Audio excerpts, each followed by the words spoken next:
magbigay ng dignidad sa sarili bilang empleyado ng gobyerno sa puso't isipan ng lahat ng mga empleyado doon at unti-unti naman natin kinakalos yung mga talipandas na ginawang bakahan, ginawang farmland, ang Office of the City Assessor, unti-unti na silang nawawala, and the moral of those employees are gaining because they are now being used based on their ability, existence, skills, and experience.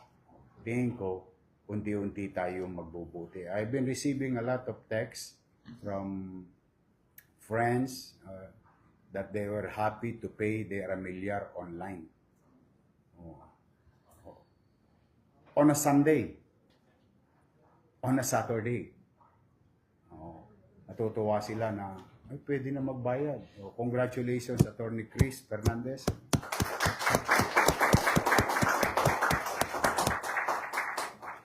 Sayang kung ito'y ipinagpatuloy nung nasimulan na natin. Nahinto yan nung nawala tayo, but we're going to regain those things, and I will not allow anybody to ruin it.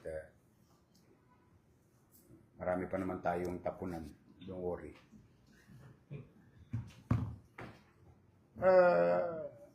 Pio, may naka-duty ba doon sa mga buhaya? Doon sa area? Naglilinis, nagpapakain sa buhaya? Meron?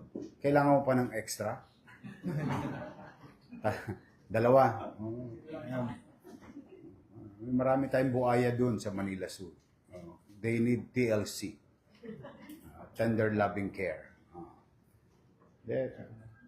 We should not allow to ruin your office by this politically inclined individual. Ewan, ba't na nauso sa kanila yung politika?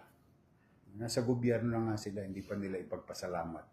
Pakakala nila inilagay sila dyan dahil sa politiko. Inilagay sila dyan dahil sa pangangailangan ng gobyerno sa kakayanan nila na magserbisyo dapat sa tao. Ba't di mo maalis yan? I've been saying,